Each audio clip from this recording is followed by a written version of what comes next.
Well, this is not a beard banter.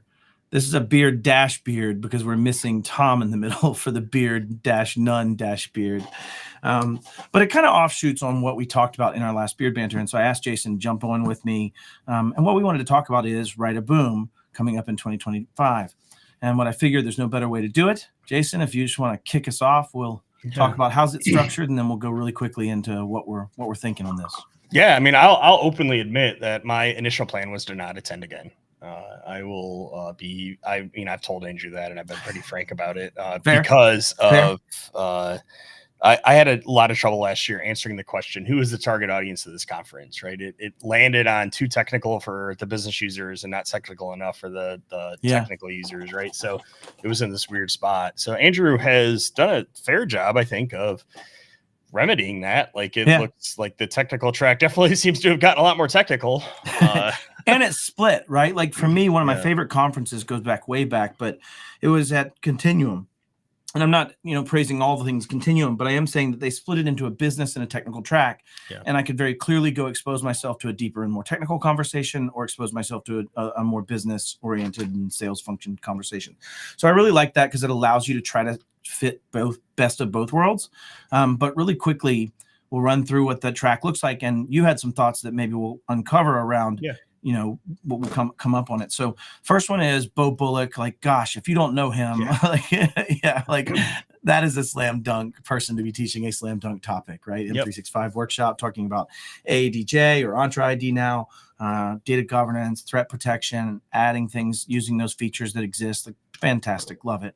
One of the things I'll immediately call out too is Bo Bullock does not work for Enforcer, but it is sponsored by Enforcer. Right. And I love that melding of using your brand, putting it there, and then getting that and having real experts come in and absolutely teach, which means maybe less Matt, and more Bo Bullocks out there. And these seem to be like almost pre-day afternoon kind of sessions looking at them, right? Because it looks like the actual event doesn't actually kick off till Thursday, right? So it's almost like they had more stuff they wanted to cover, so they threw a couple extra sessions in on Wednesday. Yeah, I love it. And I think it's a good topic. I think there's so much of our base that's going to be very, very identity centric and SaaS extensible in the next 10 years. So maybe this addresses some of the complaint that I was kind of making before we started here, right? Because the second one here may bridge some of that gap I was talking about. Yeah, the fundamentals, right? Yeah, we were talking about, is this too technical? And I think, to my answer was maybe, but also immersion is valuable, right? And putting people in something well beyond themselves. But I do think, to your point, this bridges that. And John Strand does such a good job. I've actually sat through this. He's amazing. I sat through this class. I've done, I think, twice now. Good. Doing it. Yeah. It's really good. And it's very, it's fun, and it's going to be, he's fun, and he's a great teacher, great dude. So very experienced. It's going to be awesome. Also, Chris, like another slam dunk, right? Threat hunting workshop. Now, to your point, what are your thoughts on this? Because we talked about threat hunting. This one, I mean, the problem here is that there's a learning cliff to start doing this, right? And it depends on if John has enough time to get through the core fundamentals, right? Like one of the things I think that's going to have to happen here, because most of the tech track seems to be workshops, right? So it's like Andrew needs to do a good job of calling out what do we need? Like people, I presume, are going to need to bring laptops. Are they going to need to be capable of running a VM Power, or Docker, internet, or like good internet? What kind of things are going to be there, right? And if there's prerequisites, like one of the things CodeMesh does relatively well is they list all the prerequisites you need, and they tell you to download them before you get there, because I can tell you from experience that, if this requires a 20 gig Docker image personally, you will crush conference Wi-Fi with 100 people trying to download. I apologize to anybody that's ever been to one of my conferences where I've done that to you. That is true story. So Andrew, if you're listening on this one, maybe grab one of those resources that you'll need. But I will say that a lot of these workshops and experience, the way you've seen them presented, is kind of like follow along, but also I'm going to be doing it and showing. Then they have the keynote, right, on B2B solutions. Isn't selling, it's buying them. It's all the complexities, decision complexity. From Brent Adamson. And then hands-on for tech, stop chasing shadows, actively hunt threats with this EDR. So it's going to be digging into EDR logs or sim logs, things like that, by Blockworks and Lima Charlie getting involved. So this is the first time we actually do have somebody that's sponsoring being involved, I think, from these. But that said, they are a tool set that one would use to be immersed in that. So I think it makes sense and lines up, right? If they do well, they will spend, of this 2 hours, an hour and a half of it talking about generically how to hunt threats and use your ER tool, right? And then they'll spend the last half hour specifically on theirs. And that goes back even to this, watching someone take tools and look at things and help you understand the complexities of the why is this so hard problem sometimes, I think, which is fantastic, but also give you the immersion of you should be doing this. Yeah. And then this giving an example of that. So the problem with the EDR tools in particular is that there isn't really that much commonality between them, right? Like they all do it, they all show the same information in a slightly different way, right? So that'll probably be the most interesting one to see how much takeaway there actually is there. I think there is at least a kinesthetic understanding of what one's doing, maybe in a different format that has some translative value. But either way. All right, red teaming your security stack. Like this might matter. And depending on how they approach it, could be really cool. Like, what is my stack going to pick up? What am I going to be alerted upon? Like that kind of stuff, right? You missed it last week because you showed up a little bit late, but in Dave Kennedy's keynote at GurCon. Calling me out like that, bro. It's cool. No, I don't care. It doesn't even hurt my feelings. You're not wrong. He called out that if he had to hire one security guy on his team, it'd be a red teamer, right? Like an internal threat hunting guy, right? So because he said he would actually disallow that user to be able to be invited to meetings. Like you just would not be able to schedule this person to a meeting. And he said that is so huge because if all they do is all day sit there and try to pop your stuff internally, they're going to find a lot of stuff for you to remediate. 100%. And eventually, over time you get way better. There's an answer to reason. And I'm not, like I said, I've said this many times before, I am not an amazing hacker. I learn at the script kiddie level at best, probably, and a broad understanding of a lot of things. But the point is like having the ability to start understanding things more from that side of it, from the attacking side of it, from the playing offense in football, from that analog, right, is extremely important to understand how to play defense. And so I think any of this type of stuff is really valuable, just understanding it even 3% or 4%. I used to tell my technicians that tech and security is often like this 10 by 10 square or 100 by 100 square, set of squares, and that you can know 3 or 4 of them. But if you were way out here where you didn't have anything, you knew nothing about that at all. You had no contextual awareness. If you didn't even have a dot or a light, like I put it back to like fog of war from anyways. So right. Like that's 100%, right? Like that is fog of war. So, all right, Blue Team Foundation's fantastic, right? Now we get into, and I like what they're building, right? If you think about it, it's kind of like, here's all the red team view, now go protect it. So I'm actually a big fan of that order from that perspective. And it's, all it looks like he's wrapping on Friday pretty early. Yeah, it looks like it, at least in this track, potentially. Maybe that's so that they can cross over tracks. I haven't really dug into it. Closing remarks at like 11 on Friday. Nice. You could actually fly out Friday and not have Saturday also somewhat burned. Yeah. Not be burned Friday flying out. I'll take that. Right. Like, because most of us, like probably me included, I'll fly out Tuesday night. Right. Like, and then, being able to come home Friday morning or Friday early afternoon, I think I can probably get a flight back at a reasonable time, even come to the East Coast. Yeah, totally. Yeah. So that's pretty much it for the tech track. And I think it's, gosh, man, your mind's going to be exploding by the end of that. I think be prepared for a heavy day on your laptop, I would wager. I don't know. Maybe they'll clarify. And I would expect, right, like it's definitely not going to be the case that you're going to be able to follow along and keep up with everything, right? If you've not done this before, like do not let that dissuade you if you're going to do it, because you will learn. You just may not understand.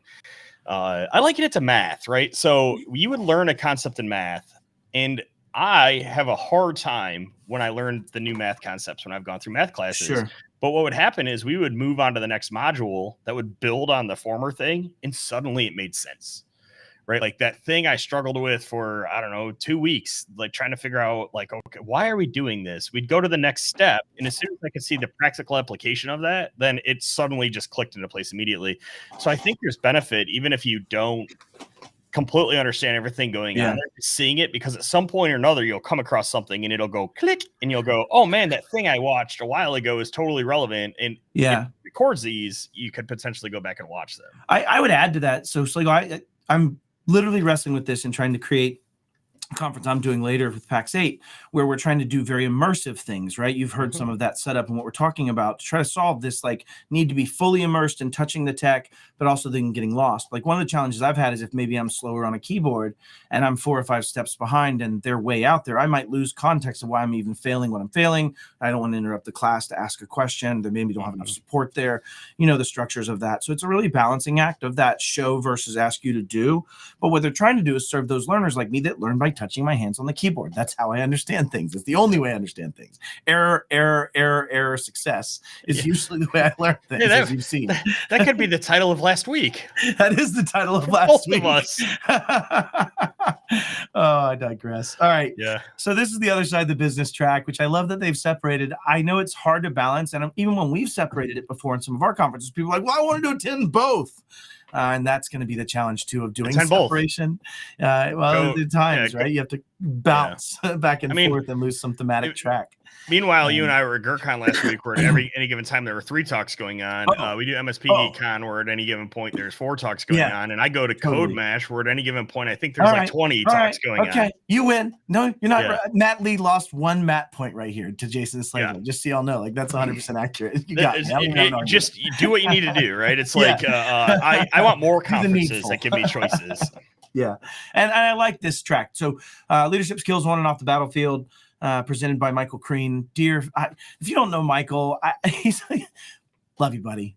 Love you. Just an amazing human. He helped our beard shave so much throughout that. He's just a great dude. In fact, he shaved without much fanfare at the very end, without like anybody watching. It was just awesome. But it'll be good. I think the discussion about leadership, and really leadership when you start thinking about it, and I'm actually teaching a class on this tomorrow.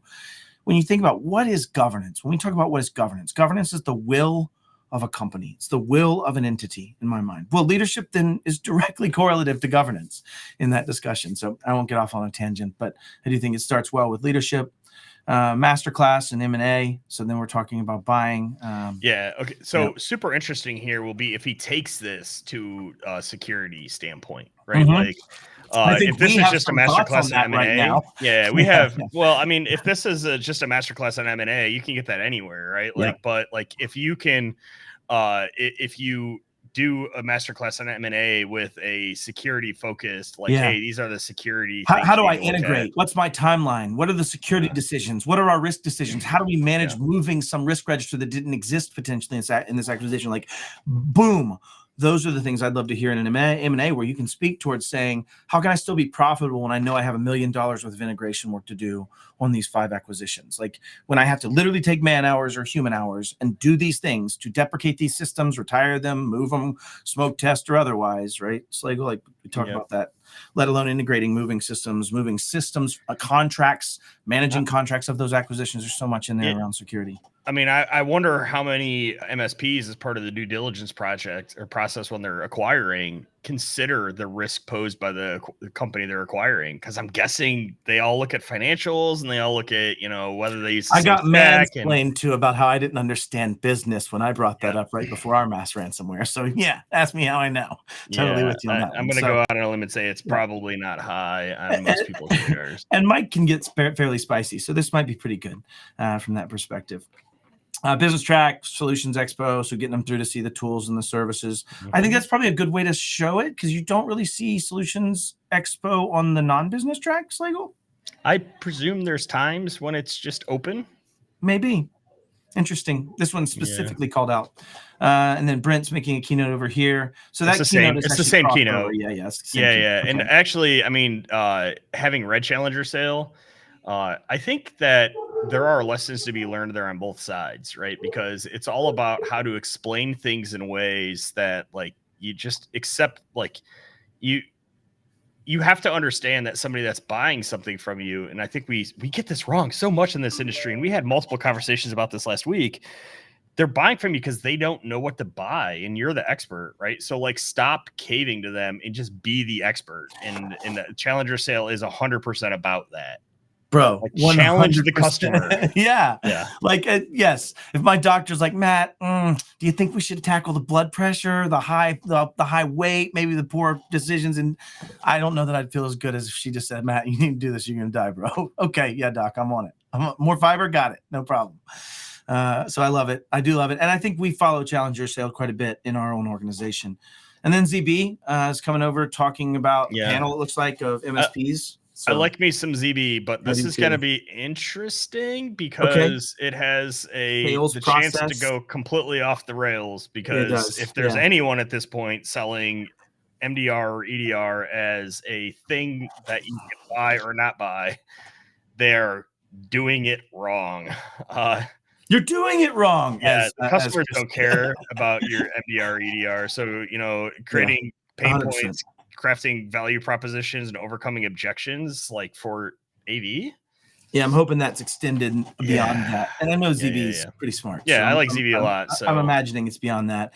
Yeah. I think the MDR, EDR crossover probably for people really speaks towards, and I don't know if I want to get to it. I'll try to save it. I might save something spicy for the end of this, y'all. We've got about 14 minutes. So if y'all want to hang on that long, it could get a little wild at the end here, just from a post that came up earlier that I want to speak towards, but didn't. Kyle's. Maybe. Let's say allegedly. Let's say allegedly. I have some thoughts about it. Let's just say. All right. Business track period again back in the network sessions. And I think the vendors appreciate that, right? It goes back to what we talked about the other day. So like there has to be an ROI, and I think there needs to be that exposure of time for people to have those conversations. And interestingly enough, right, like we just came from a conference where, to my knowledge, there weren't really a whole lot of DMs there, right? So you don't necessarily need the tech people if that's who is going to be there going. Well, and I just nerded out with the people in the booth, right? Like that was always sat there with what's his name, Garrity, and talked about C2s being hosted by a lot of people. I don't know, maybe some stuff coming, but we talked about very interesting things. So I like the tech booths were very techy for the tech people, and I wonder if maybe that's an improvement area. I wonder if there's maybe just the ability for any vendor that's there that you're already doing business with or not, for you to go ask very nerdy, very challenging questions when you're on the tech side. And that would give the ability to maybe knock out some of that in a really fast ad hoc fashion. So maybe just a thought there, side tangent. Okay, automation as a sales wedge, right? Like talking about using automation. I think what that might be speaking towards, and I won't get into it because I won't dig too much in it, but is really this understanding of commoditization and automation are all becoming part of how we continue to move this world forward at scale, especially as we start seeing adoption of the same types of tools and tech out there. But yeah, I'm assuming that's what they're going to tackle. Thoughts? Yeah, that'll be that is a very unlikely pair for me to ever see on stage. So I actually, Aaron's brilliant and Gary's brilliant in his own right. So this could be very fun. Watch that just to see those two interact. Oh, I see where your brain went. You're not wrong. It's going to be awesome, though. All right. And then Joe Levy, Sophos, is talking about express executive buyers with this workshop, how to tell your sales pitch for C-suite. Storytelling, sure. Yep, 100%. Craft compelling data-driven presentations sometimes. And then anticipate and address executive level concerns. Alyssa Miller talks about on stage, and if you haven't followed her, Alyssa Sachs, she's fantastic. But she talks about stage. She says, as technical and security professionals, we're told our whole lives that the language of business is risk. And then she said, horseshit. The language of business is profit, raw, unadulterated profit. And if you're a nonprofit, it's mission. But either way, the language isn't risk. In fact, when an executive takes their first role as CEO, they've taken on all the risk. In fact, they went in business to take a risk and make a profit. They are told to take risks. So I think to the point of being able to tell stories to help people overcome knowledge barriers and challenges that are there for people to explain. Like, let me explain to you why we need to turn off IPv6. No, IPv6, not IPv4. Okay, hold on. Understand that like that, how much breadth of knowledge has to be there. It's much easier to tell a story, right? To get that level. So that's cool. There. What are your thoughts, man? Anything on that one? I think that's fine. Like it's again, I have a lot of opinions on this, but like I don't want to.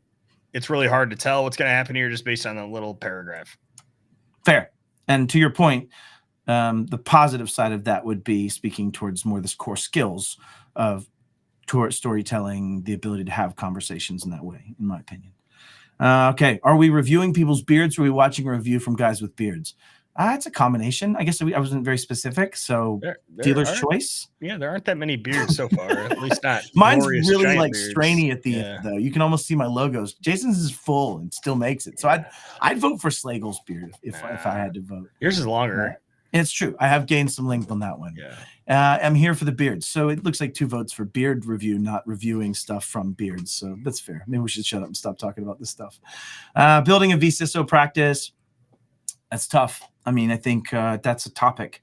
I do like Sanomi. That's a good topic. That topic probably deserves more than an hour, honestly, but it does, because yes. Yeah. If there was an opportunity to do a workshop on the business track, that is the one. Yeah, that's fair. I would agree. And then Aaron Torres going over panel discussion on business. So really just leading a panel discussion. So it depends on who's on that panel. Yeah, that's cool.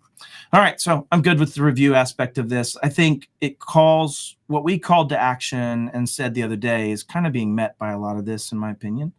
I think the risk, and maybe you want to bring it up, and then I'll spend that 9 minutes being spicy now that people are here listening to be spicy.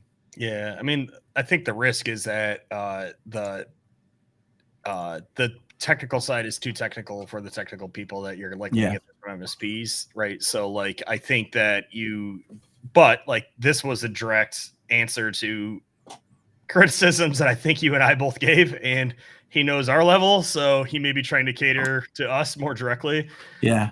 But that's okay, right? Like, and the reason I say it's okay is I've been telling people for a year that if they're an MSP and they want to learn security stuff, to go to security conferences. So just carte blanche moving some of the security conference stuff to this conference might not be the worst thing in the world. Yeah, that's literally it. And there's not better experts than a lot of these humans involved. So some of it looks like, though, it basically just John's training classes that they've basically formatted into a 2-hour workshop, right? So it looks more like training than it does actual topics, which is okay, I think, for the first one. I think in the future, I'd really like to see, get a Chris Roberts in there. Oh, yeah. Well, right? Like, because he can talk about, man, the talk he gave this year about combined with some of the stuff that we just talked about, like with him, that like 14 years on, he still sees the same problems. Yeah. And a lot of the messaging we had around. And Jason Street's talk on how it's the basics. Like I felt seen right there, bro. Yeah. Like 100%. Yeah, man, no doubt. All right. Well, I think though, at the risk of being too technical, when I first sat through the first couple of too technical things for me, it broadened my horizons in a way that helped me understand a challenge. I want to tackle something that Kyle did post today, because I think he's right in the context he's trying to make it of. You can't just automatically be a whatever this is. But in the same definition, and Kyle, I love you. So if you're watching this at some point, here's my thoughts. I think if you continue to look forward, and Sunil, you and I talked about this in a talk we gave together around how tech kind of formed, and then the security side kind of formed, and they were separate things, but there's in my opinion a convergence playing out. And this understanding that you can't turn the wrench and not be responsible for the actions you take. You can't create this landscape and say, well, I'll just let an MSSP handle this. I think there are certain understandings and aspects that there will be a level of professionalism of what services you offer. I think that there will be some degree of things that you will never do in-house, that you will not have the skills for, that you will outsource to someone that at scale delivers those things, a Black Hills, those types of things. I believe that is a truism. But to say that you can even operate an MSP and be in charge and have an admin credential to something and create and not have to worry about what you create is absolutely false, which means there has to be some degree of a convergence playing out that's driving these things. So I'm triggering Jason. So go. A little bit, right? Like I go back to a RACI chart. You can be A, but not R. Absolutely. Right? So as your MSP, I can 100%. We're saying the same thing. Yeah. And I can just push that downstream and make somebody else responsible for it. Right. But it has to be accounted for. It has to be spoken to as a responsibility. If you don't, you're setting yourself up for failure. And that will increase over time. Today, it may be very little. In fact, there's almost no contractual things driving this for most small to mid-sized businesses. I mean, the other side of it I'm going to punch at Ingram for a minute, which I'm sure will make your employer very happy. Thanks for even calling them out before doing it, Slagle. Like that, I get my Matt point back. Thank you. Yeah. Okay. Thanks. I attended a talk last year at Cloud Summit where Ingram basically said, we can build, pick, and configure your security stack. And we can do all of those things. And then you can sell security, and you don't have to learn any of this. You don't have to do anything, right? Like, the problem is that while, yes, 100% you can push this stuff downstream, and you can and should, as most MSPs, hire an MSSP to take care of some of these things for your clients that need it, because not every client needs it. I'll let you keep going. Go. You very much need to make sure there is a shared responsibility matrix, so you understand as the MSP what they're responsible for and what you are responsible for. When that MDR vendor comes back and says, hey, you need to deal with this, we've isolated this machine, you need to, we have to actually inspect, you need to be able to deal with that and have your ability to understand what that line is. And like, I think to your point, you're really digging into what I wanted to get into, just like, which is the SRM component of this whole thing of our world. I don't mean MSPs. I don't mean MSSPs. I don't mean large business. I mean, in general, globally, there's a gap in the SRM componentry and understanding of our world. That is straight up. Like, we haven't spoken to these things. In the same way, a shipbuilder or a bridge builder can't say, no, bro, we don't deal with the security side of this. No, but it's in the contracts. It's part of who's accountable. And to your point, somebody's got the responsibility. It's been assigned out. It's been apportioned in the budget, hopefully. Is MSPs, why do we make this? Why do we think we're such special flowers that we're different than the rest of the industry? Because all of this stuff we're talking about here sounds an awful like a general contractor. It sure do be. It sure do be there, Slagle. I hire a shipbuilder, and that shipbuilder may have 30 different subcontractors, but I have one throat to choke, right? Like, it is the general contractor. And it's quite contractually delineated as to who's doing what and where and what the failure point looks like and how that's going to be dealt with monetarily. And if the rest of it is their thing, right? Like, so it doesn't matter to the end user of that general. It didn't matter to me when my general contractor here that was working on this building had a subcontractor that was a turd. I fired the general. Yeah, right. Like 100%. It's the same thing, right? Like, and probably sue and let that be sorted out by all the sub-defendants on that definition. Right. Like, that's what their contracts are for. It's so to Kyle's point, right? While I do agree, I very much agree that you don't have to do everything, and you shouldn't do everything. You are in the end on the hook for whatever you are contractually providing. And if you haven't delineated, and this is where this gets hard, this is why every other professional organization has a barrier to entry of being a professional in this organization, is because you have to have a certain amount of contextual awareness of what is there in order to speak to those things effectively of what you can and cannot do. I'll make it more simple. I say people have 3 buckets. This is probably stolen from something else, so don't take this as Matt's ideas. But you have what you know, you have what you don't know, and you have what you don't know you don't know. What you know is easy because you know it, at least to the level of Dunning-Kruger that you think you know it, right? What you don't know, you've figured out because you've stubbed your toe on it by something you knew. You're like, shit, this doesn't work in this context. I need to learn about this. And then there's what you don't know, which you can't learn until you just get hit in the face with it. And the challenge is that there's so much in that third bucket for most MSPs when it comes to what actually needs to happen in our world as we continue to change, that it's really hard to get you to understand it without hitting you in the face with it. All right. Anyways, good. That's it. I think we're probably close to time. I'm out. It was the 30 minutes I wanted to do. Okay. Appreciate y'all for hanging in here and chatting. It looks like we've got Lanyap IT in, Andrew Kaiser, love you, buddy, Steve Taylor, another one with great LinkedIn security settings, so I love you even more because I can't see who you are, so thank you. And then Steve Taylor asking about a Verizon outage, which I'm not read in on, so I'm not sure. And then actually real quick, Lanyap said, as a young MSP, you know how much I trust you? I didn't even read this. Like, I must really trust you for some reason. It's the Lanyap in there. All right. As a young MSP, I get annoyed when people say, oh, you aren't doing X, Y, or Z. Why are you even trying? Oh, Jesus, man, you're going to pull me over time. Okay, I sat in a talk by George Comita. I'm going to bring him on for my next Beard Banter if I can. And he talked about it. He's an anthropologist, and also I think he's in psychology as well. And he speaks towards the shame cycle created for people in this world by saying, I can't believe you don't know this. I can't believe you're not doing this. We need to stop that. We need to speak towards understanding of questioning or understanding of teaching or elevating. And we've got to stop shaming our tribesmen that are involved in this. So I'll end on that. That's a perfect one. Jason, anything to end with? No, I mean, I 100% agree there, right? It's like, just be, if you don't have expertise there, you just need to own it, right? And you basically need to make sure contractually you're only on the hook for what you actually are doing and what you're doing, and like make partnerships for the other things or get rid of it. Like, there's still money to be made in partnership, boys and girls. Ask me how I know.